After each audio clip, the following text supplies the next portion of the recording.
Sejarah Airlangga, pendiri Kerajaan Kahuripan.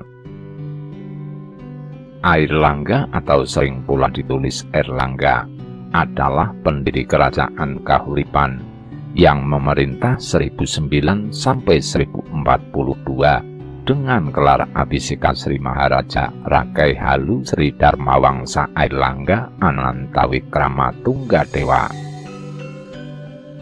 Sebagai seorang raja, ia memerintahkan Empu Kanwa untuk mengubah kaki Poi Arjuna Wiwaha yang menggambarkan keberhasilannya dalam peperangan.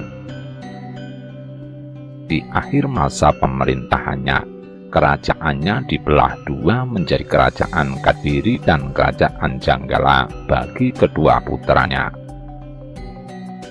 Nama Airlangga sampai saat ini masih terkenal dalam berbagai cerita rakyat dan sering diabadikan di berbagai tempat di Indonesia. Silsilah keturunan. Nama Airlangga berarti air yang melompat. Ia lahir tahun 990. Ayahnya bernama Udayana, raja kerajaan pendahulu dari Wangsa Warmadewa. Ibunya bernama Mahendradatta, seorang putri Wangsa Isyana dari kerajaan Medang.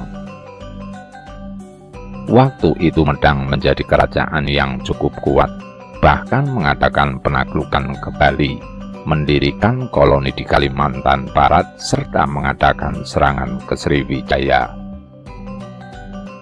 Airlangga memiliki dua orang adik, yaitu Malakata, menjadi Raja Bali sepeninggal ayah mereka, dan anak wungsu naik tahta sepeninggal Malakata. Dalam berbagai prasasti yang dikeluarkannya, Airlangga mengakui sebagai keturunan dari Empu Sendok dari Wangsa Isyana dari Kerajaan Medang Mataram di Jawa Tengah. Masa pelarian. Airlangga menikah dengan putri pamannya, yaitu Dharmawangsa Teguh atau saudara Mahendradatta Dewatan, ibu kota kerajaan Medang, sekarang sekitar Mauspati Magetan, Jawa Timur. Ketika pesta pernikahan sedang berlangsung, tiba-tiba kota Watan diserbu Raja Wurawari yang berasal dari Luaram, sekarang Desa Ngloram Cepublora, yang merupakan sekutu kerajaan Sriwijaya. Kejadian tersebut tercatat dalam prasasti Bujangan atau Calculatus Stone. Pembacaan Ken atau prasasti tersebut yang juga dikeluarkan oleh De Kasparis menyebutkan bahwa penyerangan tersebut terjadi tahun 928 Saka atau sekitar 1006. Dalam serangan itu, Dharmawangsa Teguh tewas, sedangkan Airlangga lolos ke hutan pegunungan Wanagiri ditemani pembantunya yang bernama Empu Narotama. Saat itu ia berusia 16 tahun dan mulai menjalani hidup sebagai pertapa. Salah satu bukti petilasan Airlangga sewaktu dalam pelarian dapat dijumpai di Sendang Made, Kudu, Jombang, Jawa Timur. Setelah 3 tahun hidup di hutan, Airlangga didatangi utusan rakyat yang memintanya supaya membangun kembali kerajaan Medang. Mengingat kota Watan sudah hancur, Airlangga pun membangun ibu kota baru bernama Watan Mas di dekat Gunung Penanggungan. Ketika Airlangga naik tahta tahun 1009 itu, wilayah kerajaannya hanya meliputi daerah Sidoarjo dan Pasuruan saja, karena sepeninggal Dharmawangsa Teguh banyak daerah bawahan yang melepaskan diri. Pada tahun 1023, kerajaan Sriwijaya yang merupakan musuh besar Wangsa Isyana dikalahkan Rajendra Koladewa, Raja Cholamandala dari India. Hal ini membuat Airlangga lebih leluasa mempersiapkan diri untuk menaklukkan Pulau Jawa. Masa peperangan. Sejak tahun 1025, Airlangga memperluas kekuasaan dan pengaruhnya seiring dengan melemahnya Sriwijaya. Mula-mula yang dilakukan Airlangga adalah menyusun kekuatan untuk menegakkan kembali kekuasaan Wangsa Isyana atas Pulau Jawa. Namun awalnya tidak berjalan dengan baik, karena menurut prasasti Teret, Watan Mas kemudian direbut musuh, sehingga Airlangga melarikan diri ke desa Patakan. Berdasarkan prasasti Kamalagian, ibu kota kerajaan sudah pindah ke Kahuripan atau daerah Sidoarjo sekarang. Airlangga pertama-tama mengalahkan Raja Hasin. Pada tahun 1030, Airlangga mengalahkan Wisnu Prabawa, Raja Wuratan, Wijayawarma Raja Wengker, kemudian Panuda Raja Lewa. Pada tahun 1031, putra Panuda mencoba membalas dendam, namun dapat dikalahkan oleh Airlangga. Ibu kota Lewa dihancurkan pula. Pada tahun 1032, seorang raja wanita dari daerah Tulung Agung sekarang berhasil mengalahkan Airlangga. Istana Watan Mas dihancurkannya. Airlangga terpaksa melarikan diri ke desa Patakan ditemani Mapanji Tumanggala dan membangun ibu kota baru di Kahuripan. Raja wanita pada akhirnya dapat dikalahkannya. Dalam tahun 1032 itu pula Airlangga dan Empu Narotama mengalahkan Raja Wurawari, membalaskan dendam Wangsa Isyana. Terakhir tahun 1035, Airlangga menumpas pemberontakan Wijayawarma Raja Wengker yang pernah ditaklukkannya dulu. Wijayawarma melarikan diri dari kota Tapa, namun kemudian mati dibunuh rakyatnya sendiri. Masa pembangunan. Kerajaan yang baru dengan pusatnya di Kahuripan Sidoarjo ini wilayahnya membentang dari Pasuruan di timur hingga Madiun di barat. Pantai utara Jawa, terutama Surabaya dan Tuban, menjadi pusat perdagangan yang penting untuk pertama kalinya. Airlangga naik tahta dengan gelar Abhiseka Sri Maharaja Rakai Halu Sri Dharma Wangsa Airlangga Anantawikrama Tunggadewa. Airlangga juga memperluas wilayah kerajaan hingga ke Jawa Tengah. Bahkan pengaruh kekuasaannya diakui sampai ke Bali. Menurut prasasti Pambatan, pusat kerajaan kemudian pindah ke Daha atau daerah Kediri sekarang. Setelah keadaan aman, Airlangga mulai mengadakan pembangunan demi kesejahteraan rakyatnya. Pembangunan yang dicatat dalam prasasti-prasasti peninggalannya antara lain: membangun Sriwijaya Asrama tahun 1036, membangun Bendungan Waringin Sapta tahun 1037 untuk mencegah banjir musiman, memperbaiki pelabuhan Hujung Galuh yang letaknya di Muara Kalibrantas dekat Surabaya sekarang, membangun jalan-jalan yang menghubungkan daerah pesisir ke pusat kerajaan,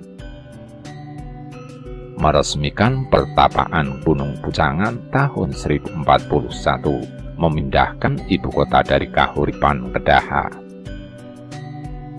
Ketika itu Airlangga kenal atas toleransi beragamanya, yaitu sebagai pelindung agama Hindu, Siwa, dan Buddha. Airlangga juga menaruh perhatian terhadap seni sastra. Tahun 1035 Empu Kanwa menulis Arjuna Wiwaha yang diadaptasi dari epik Mahabharata. Kitab tersebut menceritakan perjuangan Arjuna mengalahkan Liwatakawata sebagai kiasan Airlangga mengalahkan Wurawari. Pembelahan kerajaan. Pada tahun 1042 Airlangga turun tahta menjadi pendeta. Menurut Serat Alon Arang, ia kemudian bergelar Resi Airlangga Jatiningrat. Sedangkan menurut Babat Tanah Jawi, ia bergelar Resi Gentayu. Namun yang paling dapat dipercaya adalah prasasti Gandakuti yang menyebut gelar kependetaan Airlangga adalah Resi Aji Padukampungku Sang Pinaka Catraning Buana. Berdasarkan cerita rakyat, putri mahkota Airlangga menolak menjadi raja dan memilih hidup sebagai pertapa bernama Dewi Kilisuci. Nama asli putri tersebut dalam prasasti Cane sampai prasasti Turun Hyang adalah Sang Ramawijaya Tunggadewi. Menurut Serat Calon Arang, Airlangga kemudian bingung memilih pengganti karena kedua putranya bersaing memperebutkan tahta. Mengingat dirinya juga putra Raja Bali, maka ia pun berniat menempatkan salah satu putranya di pulau itu. Gurunya yang bernama Empu Barada berangkat ke Bali mengajukan niat tersebut, namun mengalami kegagalan. Fakta sejarah menunjukkan Udayana digantikan putra keduanya yang bernama Marakata sebagai Raja Bali, dan Marakata kemudian digantikan adik yang lain, yaitu anak bungsu. Airlangga lalu membagi dua wilayah kerajaannya. Empu Barada ditugasi menetapkan perbatasan antara bagian barat dan timur. Peristiwa pembelahan ini tercatat dalam Serat Calon Arang, Nagara Kertagama, dan Prasasti Turun Hyang II. Maka terciptalah dua kerajaan baru. Kerajaan Barat disebut Kadiri berpusat di kota baru yaitu Daha, diperintah oleh Sri Samarawijaya. Sedangkan kerajaan Timur disebut Janggala berpusat di kota lama yaitu Kahuripan, diperintah oleh Mapanjigarasakan. Dalam prasasti Pamwatan 20 November 1042, Airlangga masih bergelar Maharaja, sedangkan dalam prasasti Gandakuti 24 November 1042, ia sudah bergelar Resi Aji Padukamungku. Dengan demikian, peristiwa pembelahan kerajaan diperkirakan terjadi di antara kedua tanggal tersebut. Akhir pemerintahan. Tidak diketahui dengan pasti kapan Airlangga meninggal. Prasasti Sumengka peninggalan kerajaan Janggala hanya menyebutkan Resi Aji Padukamungku dimakamkan di Tirta atau pemandian. Kolam pemandian yang paling sesuai dengan berita prasasti Sumengka adalah Candi Belahan di lereng Gunung Penanggungan. Pada kolam tersebut ditemukan Arca Wisnu disertai dua dewi. Berdasarkan prasasti Pucangan, diketahui Airlangga adalah penganut Hindu Wisnu yang taat. Maka ketiga patung tersebut dapat diperkirakan sebagai lambang Airlangga dengan dua istrinya, yaitu Ibu Sri Samarawijaya dan Ibu Mapanjigarasakan. Pada Candi Belahan ditemukan angka tahun 1049. Tidak diketahui dengan pasti apakah tahun itu adalah tahun kematian Airlangga ataukah tahun pembangunan Candi Pemandian tersebut.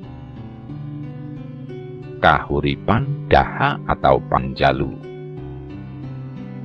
Nama kerajaan yang didirikan Airlangga pada umumnya lazim disebut Kerajaan Kahuripan. Padahal sesungguhnya Kahuripan hanyalah salah satu nama ibu kota kerajaan yang pernah dipimpin Airlangga. Berita ini sesuai dengan naskah Serat Calon Arang yang menyebut Airlangga sebagai Raja Daha. Bahkan negara Kertagama juga menyebut Airlangga sebagai Raja Panjalu yang berpusat di Daha. Airlangga membelah negara. Sri Maharaja Airlangga memiliki istri permaisuri Putri Sulung Maharaja Dharmawangsa Teguh dan istri Serlir Putri Sulung seorang pendeta Siwa. Sri Maharaja Airlangga sangat menyayangi keduanya. Setelah pralaya di Istana Watan, Airlangga meninggalkan sang permaisuri Dewi Laksmi di asrama Wanagiri dalam keadaan belum hamil. Sampai kemudian Airlangga tiba di kaki Gunung Penanggungan, lalu menikahi Putri Pandita Siwa sebagai istri Selir. Dari pernikahan ini lahirlah Mapanjigarasakan. Beberapa tahun kemudian setelah membangun Istana Watan Mas, Airlangga menyebut sang permaisuri memboyong ke istana, dan kelak Dewi Laksmi melahirkan putri bernama Sri Sang Ramawijaya dan putra bernama Sri Samarwijaya. Mapanji Karasakan putra tertua Airlangga. Ketika seorang raja memiliki keturunan dari permaisuri, keturunan dari istri selir harus memendam keinginannya sebagai putra mahkota. Dari paparan di atas dapat dipastikan bahwa Sri Sang Ramawijaya berhak menyandang gelar putri mahkota Medang, calon pengganti Airlangga. Sri Sang Ramawijaya adalah cucu Dharma Wangsa Teguh, keturunan Muni Wangsa Isyana yang didirikan Pusendok. Meski lebih tua dari Sri Sang Ramawijaya, Mapanji Karasakan tidak berhak menyandang jabatan Mahamentri Hino, merupakan keputusan tepat ketika Airlangga memberikan jabatan itu pada Sri Sang Ramawijaya. Dalam tradisi pemerintahan kerajaan di tanah Jawa, sejak masa Medang Ibumi Mataram sampai masa sebelum Singasari, seorang Mahamentri Ihino berkedudukan sebagai putra mahkota yang kelak berhak menggantikan raja. Seperti Mpu Sendok yang sebelum menjadi raja di Jawa Timur menjabat sebagai Mahamentri Ihino pada masa Rakai Sumba Dyahwawa. Jabatan ini beda dengan zaman Singasari hingga Majapahit, di mana Mahamentri Ihino sebatas gelar kehormatan bagi keluarga raja, tidak memiliki kekuasaan besar dalam pemerintahan dan tidak merupakan putra mahkota. Pada masa Singasari dan Majapahit, terdapat kelompok menteri bernama Mahamentri Katrini, terdiri dari Mahamentri Ihalu, Mahamentri Isirikan, dan Mahamentri Ihino. Mahamentri Ihalu dapat naik hingga menjadi Mahamentri Ihino. Keberadaannya hampir selalu dicantumkan dalam piagam kerajaan atau prasasti, bertugas terutama membantu mengurusi pajak negara, dan hampir semua yang menyandang jabatan Mahamentri Katrini adalah keturunan raja dari istri selir. Dalam perkara menentukan kebijakan negara, kekuasaannya di bawah seorang Mahapati, meski dalam tata urutan kepemerintahan ditempatkan tepat di bawah raja. Sejak masa Singasari sampai Majapahit, 3 Mahamentri Katrini itu sekali lagi sebatas gelar kebangsawanan, sebatas mengangkat derajat para putra raja dari istri selir. Beda ketika masa Airlangga, di mana kelompok Mahamentri Katrini berpeluang menjadi pengganti raja. Pada masa Airlangga, tentu kelompok Mahamentri Katrini berjumlah 3, meski yang kerap ditulis dalam prasasti adalah Mahamentri Ihino. Penyebutannya di bawah Sri Maharaja dan di atas Rakrian Kanuruhan. Sangat mungkin terdapat pula Mahamentri Ihalu dan Mahamentri Isirikan. Ketika Sri Sang Ramawijaya dinobatkan sebagai Mahamentri Ihino, kiranya Sri Samarwijaya menjabat sebagai Mahamentri Isirikan dan Mapanji Karasakan sebagai Mahamentri Ihalu. Sesuai benar urutan ini dalam adat tradisi kerajaan, di mana keluarga atau darah yang paling utama menempati posisi puncak. Dalam prasasti Cane Airlangga bergelar Sri Maharaja Rakehalu. Itu gelar pertama yang digunakan Airlangga sebelum kelak menggunakan gelar Sri Maharaja Sri Lokeswara. Besar kemungkinan setelah tiba di Jawa dan dijodohkan dengan Dewi Laksmi, Airlangga menjadi Mahamentri Ihalu. Di atasnya tentu masih ada 2 tokoh lagi yang menjabat sebagai Mahamentri Isirikan dan Mahamentri Ihino. Posisi Airlangga sebagai Mahamentri Ihalu pada masa Dharma Wangsa sama artinya dengan menempatkannya sebagai calon putra mahkota. sebagaimana yang juga terjadi pada Mapanjikarasakan. Mapanjikarasakan adalah putra selir. Mengapa Airlangga menempatkannya pada kelompok Mahamentri Katrini, yang itu berarti memberi peluang bagi Mapanjikarasakan menduduki tahta kerajaan? Terasa di sini betapa besar pengaruh keluarga dari pihak Mapanjikarasakan yang merupakan keturunan Pandita Siwa. Betapa keberadaannya terasa sangat penting di mata Airlangga.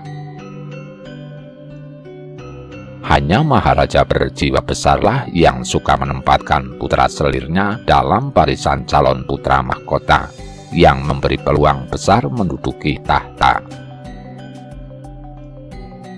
Munculnya Mapanjikarasakan sebagai Mahamentri Ihalu adalah kebijakan Airlangga yang ingin mengangkat putra selirnya.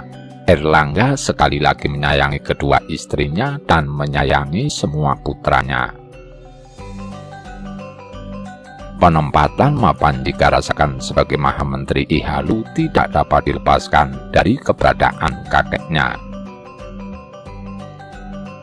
Kakek Mapanjikarasakan adalah tokoh yang sangat dihormati Airlangga. Mertua Airlangga ini berjasa besar menjayakan kembali kerajaan Medang. Dimulai pada 1009 Masehi saat memanggil para pendeta Siwa di Jawa Timur, mengumpulkannya di kaki Gunung Penanggungan, bermufakat mengangkat Airlangga sebagai raja penerus Wangsa Isyana.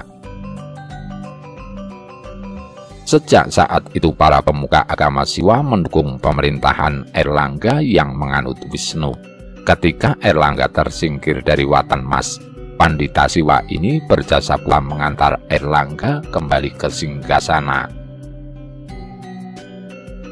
Seluruh keluarga ikut berjuang bersama Airlangga.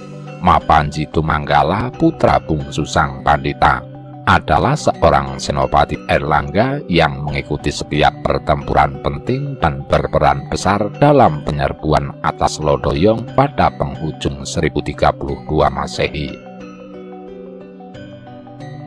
Karena itu sangat beralasan jika Airlangga menempatkan Mapanjikarasakan sebagai Ragrian Mahamentri Ihalu, urutan ketiga dalam kelompok Mahamentri Katrini. Keberadaan susunan urutan jabatan Mahamentri Katrini dalam pemerintahan Airlangga patut dipaparkan, karena kelak menjadi pertimbangan Airlangga ketika membelah kerajaannya. Kelompok Mahamentri Katrini dalam kerajaan Airlangga benar-benar ada dan berpeluang naik tahta. Kelak beberapa raja Panjalu maupun Tenggala membawa gelar Rakai Halu, Rakai Sirikan maupun Rakai Hino dalam gelar abhisekanya. Slamet Mulyana dalam Negara Kertagama dan tafsir sejarahnya menulis bahwa jabatan tertinggi sesudah Sri Maharja Airlangga adalah Ragrian Mahamentri Ihino.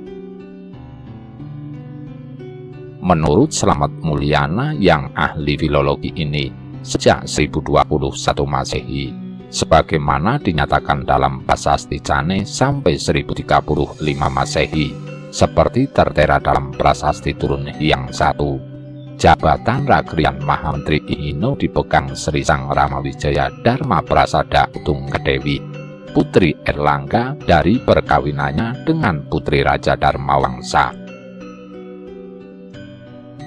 Setelah itu, nama Sang Ramawijaya Dharma Prasada Utunggadewi tidak lagi tercantum dalam prasasti manapun.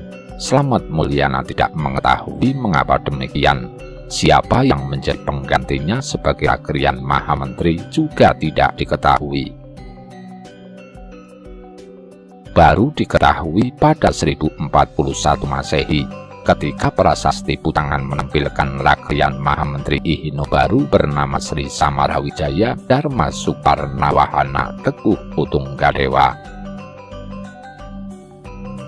Namanya masih tercantum pada prasasti Pambatan bertarik 20 November 1042 Masehi, dan nama Samarawijaya sebagai Mahamentri Ihino tidak lagi tercantum pada prasasti Kandakti bertarik 24 November 1042 Masehi, padahal cuma berselisih 4 hari. Dalam prasasti Pambatan, Airlangga masih menyebut dirinya sebagai Sri Maharaja Rakehalu Sri Lokeswara Dharmawangsa Airlangga Ananta Wikrama Tunggadewa dan menyebut para pembesar kerajaan. Sementara pada prasasti Kandakuti, Airlangga menyebut sebagai Paduka Bungkusang Pinaka Catraning Buana dan tidak menyebut para pembesar kerajaan.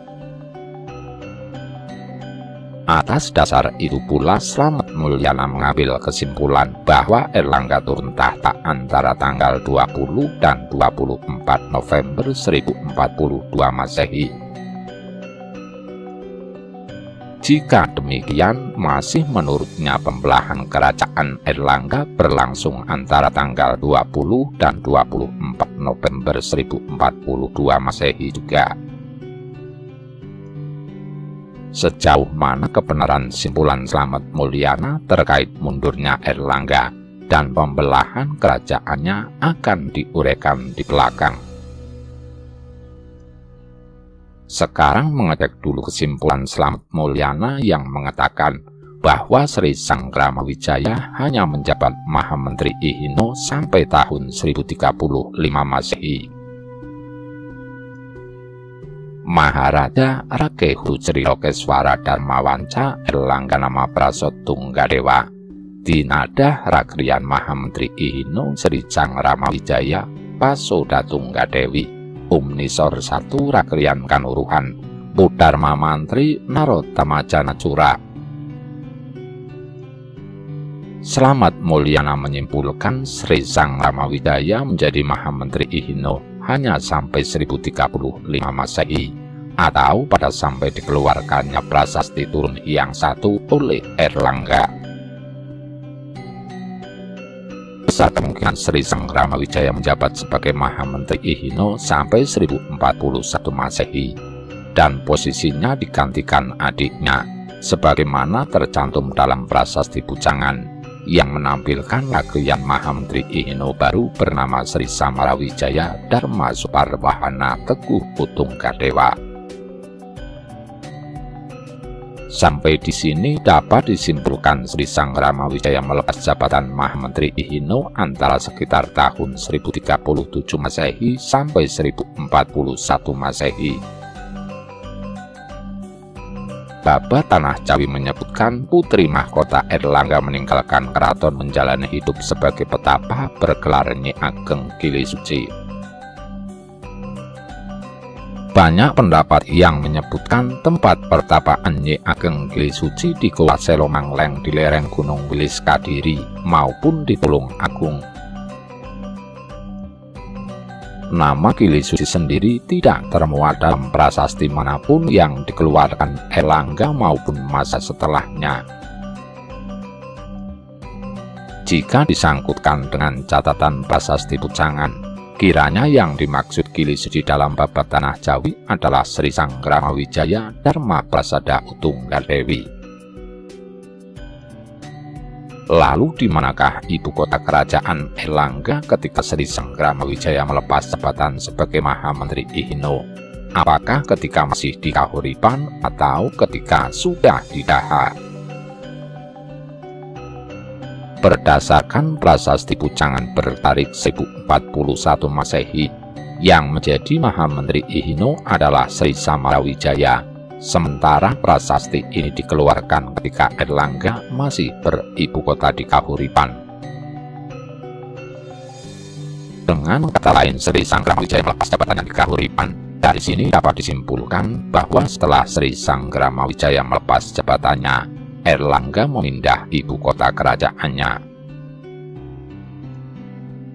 Atau setelah Sri Sanggramawijaya tidak lagi sebagai putra mahkota di Kahuripan, Airlangga meninggalkan keraton Kahuripan. Ketika Sri Sanggramawijaya tidak lagi sebagai Mahamentri Ihino, dengan sendirinya Sri Samarawijaya naik menjadi Mahamentri Ihino dan Mapanjika rasakan sebagai Mahamentri Isirikan. Siapa yang pada 1041 Masehi menjadi Mahamentri Ihalu mengganti posisi Karasakan? Jika melihat berita dalam Prasasti Banjaran bertarik 1052 Masehi, kiranya bakal diketahui siapa penggantinya. Pada 1052 Masehi, Mapanji Alanjung Ahyes naik tahta di Jenggala menggantikan Mapanji Karasakan. Prasasti Banjaran menyebutkan Alanjung Ahyes adalah keturunan Erlangga. Slamet Mulyana kemudian menyimpulkan Alanjung Ahyes sebagai adik kandung Mapanji Karasakan. Jika dugaan itu benar, maka dapat dikatakan bahwa dari istri selir Erlangga memiliki dua putra, yaitu Mapanji Karasakan dan Alanjung Ahyes. Dengan demikian, pada 1041 Masehi, Erlangga di Kahuripan juga mengangkat Alanjung Ahyes sebagai Mahamentri Ehalu. Jadi pada 1041 Masehi, susunan Mahamentri Katrini Kerajaan Medang adalah Mahamentri Ihino Sri Samawijaya, Mahamentri Isirikan Mapanji Karasakan, dan Mahamentri Ehalu Alanjung Ahyes. Posisi tersebut bertahan sampai 20 November 1042 Masehi. Berdasarkan prasasti Pambatan yang menulis Erlangga masih bergelar Sri Maharaja, Narotama masih sebagai Rakyat Kanuruhan, dan Sri Samarawidjaya sebagai Mahamentri Ihino atau Putra Mahkota Medang. Beberapa bulan setelah mengeluarkan prasasti Pucangan, Erlangga memindahkan ibu kota kerajaannya ke Daha. Tentunya Keraton Daha sudah dibangun jauh sebelum tahun ini. Dengan kata lain, ketika Erlangga pindah dari Kahuripan, Keraton Daha sudah layak ditempati sebagai sebuah ibu kota kerajaan sebesar Medang. Untuk memusatkan perhatian, kiranya perlu ditentukan berapa kira-kira usia para putra Erlangga pada 1041 Masehi. Sri Sang Ramawijaya lahir sekitar 1014 Masehi. Ini berdasarkan keyakinan bahwa ketika dinobatkan sebagai Mahamentri Ihino pada 1021 Masehi berusia 7 tahun. Jadi pada 1041 Masehi berusia 27 tahun. Kiranya pada tahun itu sudah menikah. Dalam adat tradisi masyarakat Jawa masa itu, seorang gadis dikatakan perawan tua jika belum menikah ketika usia lewat 20 tahun. Adiknya Sri Samarawidjaya lahir sekitar 1018 Masehi, sehingga pada waktu diangkat sebagai putra mahkota berusia sekitar 23 tahun. Sementara Mapanji Karasakan lahir pada 1008 Masehi, atau setahun sebelum Erlangga dinobatkan sebagai raja di kaki Gunung Penanggungan, sehingga pada waktu diangkat sebagai Mahamentri Isirikan berusia sekitar 33 tahun. Pada tahun ini, Erlangga berusia sekitar 51 tahun, berdasarkan berita dalam prasasti Pucangan yang menyebutkan ketika datang ke Jawa, Erlangga berusia 16 tahun. Antara 1041 Masehi sampai 20 November 1042 Masehi, atau semenjak masa akhir di Kahuripan sampai masa awal di Daha, Sri Maharaja Erlangga menghadapi persoalan pelik terkait kelangsungan hidup kerajaannya.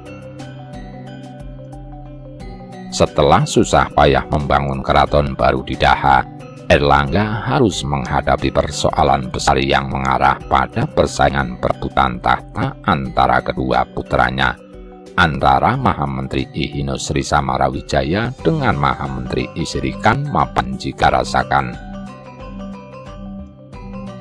Jadi pembelahan kerajaan Medang Daha bukan lantaran keinginan Erlangga untuk menjadi petapa, bukan lantaran Erlangga mengundurkan diri lalu membagi kerajaannya. Jika tidak terjadi kemelut dalam istana, sudah barang tentu segera menobatkan Sri Samarawidjaya sebagai Maharaja, karena berdasarkan peraturan yang berhak menggantikannya adalah Mahamentri Ihino. Telah diketahui bahwa Mapanji Karasakan lebih tua 10 tahun dari Sri Samarawijaya. Sebagai putra tertua meski putra selir, Mapanji Karasakan memiliki keinginan kuat untuk segera menggantikan kedudukan ayahnya, yang itu berarti menggusur posisi Sri Samarawijaya sebagai putra mahkota. Apalagi di belakangnya ada sang paman, Mapanji Tumanggala, senopati perang Kerajaan Medang. Para pemuka agama Siwa di Jawa Timur berada di belakang Mapanji Karasakan, yang berkeinginan menjayakan agama Siwa, berkeinginan menjadi sang Girinata. Melihat nama gelarnya, Sri Samarawijaya juga menganut Wisnu, agama besar yang dianut dan dikembangkan raja-raja Wangsa Isyana. Sebagai penganut Wisnu, Airlangga sangat menghormati semua agama besar yang ketika itu berkembang di tanah Jawa seperti Siwa dan Buddha. Perselisihan tersembunyi di dalam keluarga Airlangga dengan cepat berubah ke arah perselisihan dua agama, yaitu Wisnu dan Siwa. Para pemuka agama Wisnu di pihak Sri Samarawijaya dan para pemuka Siwa di belakang Mapanji Karasakan. Sementara itu, Sri Maharaja Airlangga sangat menyayangi kedua putranya meski berasal dari rahim beda. Sampai kemudian untuk memecahkan persoalan, Airlangga memanggil sang Mahaguru Empu Barada Pandita dari Alasanta atau lemah tulis yang menganut Buddha Mahayana. Serat Calon Arang Bertarik 1540 Masehi menguraikan bahwa Raja Airlangga kemudian mengutus Pandita Barada ke Bali membawa pesan kepada Pandita Kuturan supaya sudi menobatkan Mapanji Karasakan sebagai raja di Bali. Kepergian Empu Barada melalui Selat Bali dengan menapak di atas daun kelewih. Akan tetapi Pandita Kuturan sudah menetapkan cucunya sebagai Raja Bali, membuat Empu Barada pulang dengan tangan hampa. Demikianlah pada akhirnya Sri Maharaja Airlangga memutuskan untuk membelah negaranya di Jawa untuk kedua putranya yang sedang bermusuhan. Airlangga menyerahkan sepenuhnya pada Empu Barada. Maka setelah mendapat wewenang khusus dari Airlangga, Empu Barada segera menjalankan tugas berusaha mendamaikan kedua putri Airlangga, mengunjunginya bergantian, menasehati mereka supaya berhenti berperang. Dianjurkan supaya keduanya sudi menerima bagian yang telah mereka kuasai masing-masing. Jadi putra yang menguasai Panjalu supaya tetap di Panjalu, akan dinobatkan sebagai Maharaja Panjalu. Demikian pula dengan putra yang menguasai Jenggala, barang siapa membangkang akan dikutuk sang Pandita. Keduanya tunduk dan berjanji akan mematuhi nasihat sang Pandita. Kemudian berlangsung pembelahan kerajaan Airlangga beserta penduduknya, yang seorang menjadi raja di barat, yang seorang lagi di bagian timur. Selain dalam Serat Calon Arang, pembelahan kerajaan Airlangga termuat dalam beberapa sumber sejarah seperti Prasasti Mahak Sobdaya dan Kakawin Nagara Kertagama. Dua sumber sejarah itu mengabarkannya secara pralambang, yaitu kisah pengucuran air kendi oleh Empu Barada. Meski dengan versi berlainan, kisah pengucuran air kendi itu hakikatnya bermakna sama, yaitu penentuan batas wilayah kerajaan Panjalu dan Janggala. Dan meski kental nuansa dongeng, akan tetapi tidak menghilangkan kebenaran sejarah perihal kebijakan Airlangga membagi kerajaannya menjadi dua. Lahirlah Kerajaan Jenggala yang sebelumnya bagian dari wilayah Panjalu. Pembelahan dilakukan demi kepentingan dua putra Airlangga yang saling bermusuhan. Slamet Mulyana menyatakan bahwa pada zaman Raja Kertanegara, Kutu Aryabarada sudah tawar berkat upaya Sang Prabu Jagawisnuwardana yang berhasil menyatukan Panjalu dan Jenggala. Kesimpulan Slamet Mulyana masih harus dicermati. Sang Prabu Jayawisnuwardana alias Seminingrat memang dikabarkan berhasil menyatukan Panjalu dan Jenggala ke dalam negara kesatuan Tumapel, sebagaimana termuat dalam Prasasti Mula Malurung bertarik 1255 Masehi. Akan tetapi pernyataan bahwa kedua kerajaan warisan Airlangga itu telah bersatu bukan berarti telah melunturkan atau menghilangkan kutukan Empu Barada. Jenggala dan Panjalu pada masa Seminingrat memang bersatu, tetapi secara nyata tanah Jawa belum seutuhnya dalam kekuasaan Tumapel. Ini terbukti dengan pernyataan Prapanca dalam Negara Kertagama Pupuh 68 yang menyebutkan tujuan pembangunan Candi Makam Sang Rajapatni di Bayalangu adalah untuk memadukan tanah Jawa kembali atau menyatukan Panjalu dan Daha dalam naungan Majapahit. Sebelum Candi di Bayalangu dibangun, sebelum abu jenazah Sang Rajapatni ditanam di daerah kutukan Empu Barada, tanah Jawa belum dapat dikatakan padu. Pembelahan kerajaan Airlangga yang disimbolkan dengan kisah pengucuran air ke di Empu Barada juga termuat dalam Kakawin Kertagama Pupuh 68. Sebelumnya atau dalam Pupuh 67 Kakawin Negara Kertagama karya Dang Acarya Samantabhadra alias Prapanca menulis pesta serada yang diselenggarakan Keraton Majapahit serba meriah dan hikmat, penuh penghormatan kepada mendiang Sang Rajapatni Dyah Gayatri. Perayaan yang membuat girang jiwa Sri Rajapatni yang sudah mangkat. Semoga arwah Sang Rajapatni melimpahkan berkat kepada Sri Nata Raja Sanegara supaya tetap jaya menghadapi para musuh selama masih ada bulan dan surya. Lodang Legara Sabaginda Prabu Raja Sanegara menyaksikan perayaan berlangsung lancar tiada halangan. Tinggal menunggu karya yang belum rampung, yaitu menyempurnakan Candi Makam Sri Rajapatni Dyah Gayatri di Kamal Panda.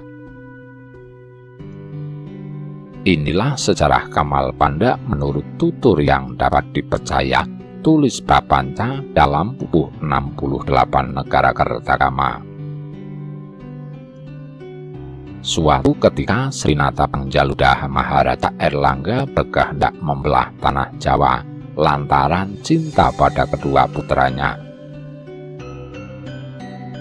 Tersebutlah seorang pendeta Buddha Mahayana yang putus dalam kitab Tantra dan Yoga, bermukim di tengah kuburan lemah tulis, sosok yang senantiasa menjadi pelindung rakyat.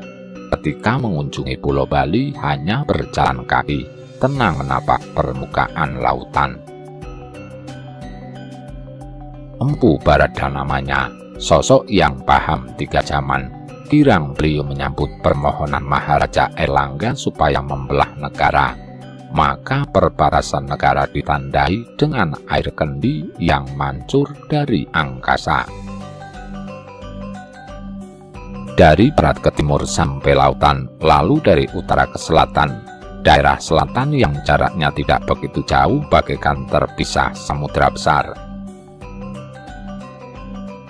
Di daerah selatan itu sang pendeta turun dari angkasa, berhenti di atas pohon kamal, berniat menaruh kendi suci di desa Palungan untuk mengakhiri penentuan garis batas kerajaan. Tetapi sebelum menginjak tanah, sang pendeta murka lantaran jubahnya terkait puncak pohon kamal yang tumbuh menjulang tinggi. Empu Barada terbang ke angkasa lagi, lalu mengutuk pohon kamal menjadi panda atau kerdil. Itulah tugu batas gaib yang tidak boleh dimasuki kekuasaan Panjalu dan Janggala. Itulah sebab mengapa sekarang dibangun candi. Tujuannya supaya menyatukan tanah Jawa kembali. Dengan demikian, semoga Baginda Prabu serta rakyat tetap tegak, teguh, waspada, berjaya memimpin negara yang kini sudah kembali bersatu padu. Dalam pupuh selanjutnya, Prapanca menyebutkan candi yang dibangun di Kamal Panda bernama Candi Prajnaparamita-puri atau Candi Wisesapura, candi makam bagi Sang Raja Padmi Dyah Gayatri. Candi makam di Bayalangu ini kesohor sebagai tempat keramat tiap bulan Badra pada disekar para pembesar kerajaan dan para pendeta. Dongeng pembelahan negara sebagaimana dalam Kakawinegara Kertagama mengandung makna pralambang. Peri kehidupan orang Jawa masa lampau kental dengan ibarat dan lambang.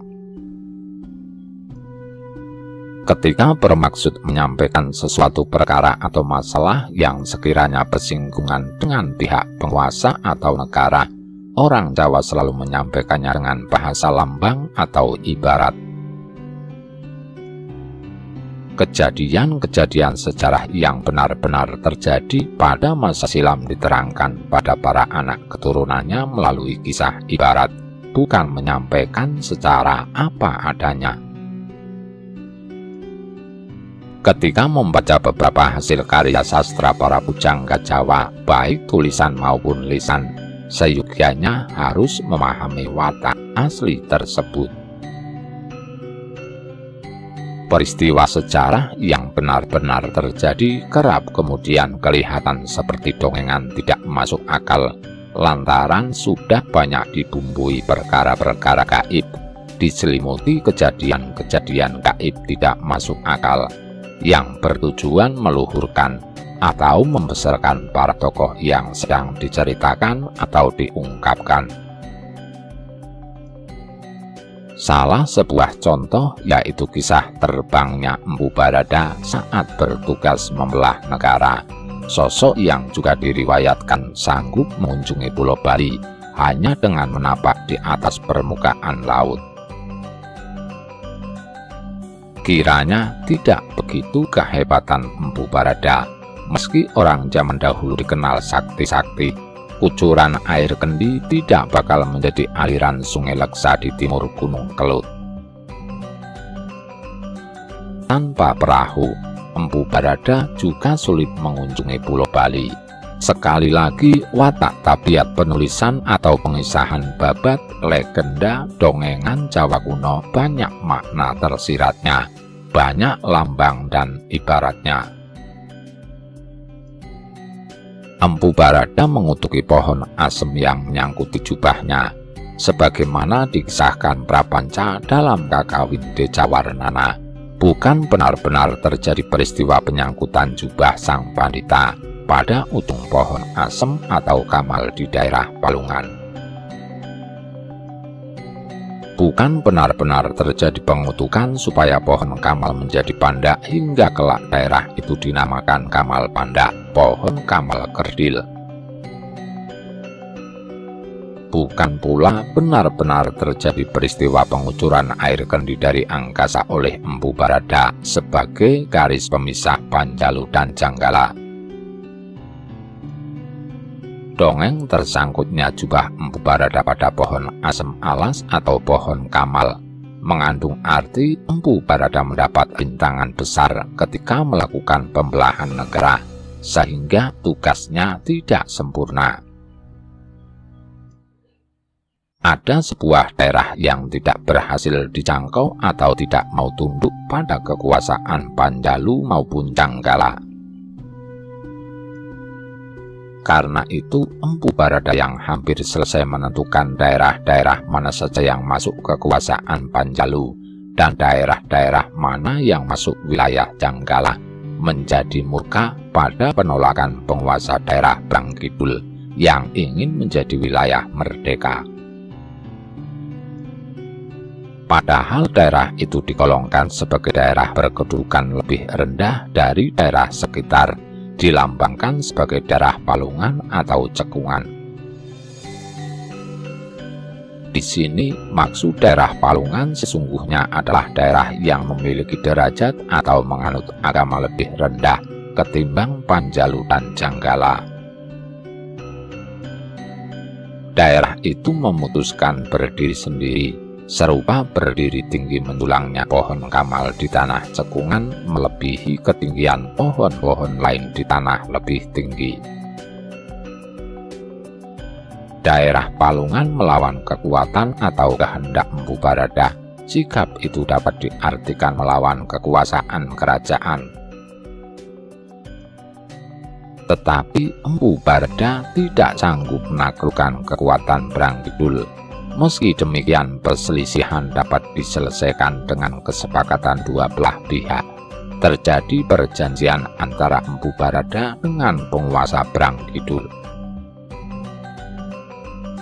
Hasil kesepakatannya bahwa sejak saat itu Brang Kidul menjadi daerah merdeka, bukan bawahan Panjalu maupun Janggala, dengan syarat harus menghormati kekuasaan Panjalu dan Janggala. Sang Pandita mengabarkan kemerdekaan Brang Kidul ibarat tugu gaib ujung batas sebelah selatan yang tidak boleh dilintasi Panjalu dan Janggala. Kutukan Empu Baradah kepada pohon kamal supaya berubah kecil atau pandak mengandung makna supaya ketinggian dan kekokohan Brang Kidul mengecil lalu lenyap, sehingga yang berkuasa di tanah Jawa hanya Panjalu dan Janggala, kerajaan yang dibangun Maharaja Airlangga. Sekali lagi, kisah tersangkutnya jubah Empu Baradah dan dikutuknya pohon asem adalah kisah pralambang bahwa pekerjaan sang Pandita mendapat halangan berat sampai bersupata. Seorang Pandita sampai bersupata menandakan ada sesuatu yang sangat dibenci. Seorang Pandita tidak sembarangan mengeluarkan supata atau kutukan karena sabda Pandita Ratu tan kena wala-wala. Empu Baradah mengeluarkan kutukan kepada pohon asem yang menyangkuti ujung jubahnya, mengandung makna bahwa ada kekuatan di daerah tempat tumbuhnya pohon itu yang menentang atau menghalangi pekerjaan sang Pandita. Pembelahan negara berjalan tidak sempurna karena ada wilayah yang tidak mampu dijangkau atau tidak mau mengikuti kebijakan negara. Lalu sang Pandita mengabarkan bahwa daerah Kamal Pandak bebas dari kekuasaan Panjalu dan Janggala, diibaratkan sebagai tugu batas gaib yang tidak boleh dilintasi Samarawijaya dan Karasakan. Kekuasaan Panjalu dan Janggala tidak boleh mengusik Brang Kidul Selatan Brantas Tlatah Lodoyong kalau tidak ingin diusik balik seperti pada 1032 Masehi. Saat kekuatan Lodoyong melahap Watan Mas, istana Sri Maharaja Airlangga di Gunung Penanggungan. Demikianlah pembelahan negara yang dilakukan Empu Baradah berjalan kurang sempurna. Ada satu daerah di selatan Sungai Brantas yang berdiri sendiri, tidak termasuk bagian Panjalu yang dipimpin Samarawijaya maupun Janggala yang dirajai Mapanji Karasakan. Dalam prasasti Pampatan bertarik 20 November 1042, Airlangga masih bergelar Maharaja, sementara pada prasasti Gandakuti bertarik 24 November 1042, Airlangga sudah bergelar Sri Aji Paduka Pungku Sang Pinaka Catraning Buana, yang artinya Raja Pandita Sang Pelindung Jagat. Berdasarkan dua sumber itu, banyak sejarawan termasuk Slamet Mulyana menyimpulkan peristiwa pembelahan kerajaan dilakukan antara dua tanggal tersebut. Kiranya para ahli sejarah kurang teliti membaca dua berita tersebut, terkecoh kisah pengucuran air kendi Empu Barada. Tugas pembelahan kerajaan atau menentukan daerah-daerah mana yang masuk kekuasaan Panjalu maupun mana yang masuk kekuasaan Janggala bukan perkara pengucuran air kendi oleh Empu Barada dari angkasa. Jika semata pengucuran itu, jika memang Empu Barada mampu melesat terbang di angkasa, tentu tugas negara yang diemban sang pandita selesai tidak sampai sehari.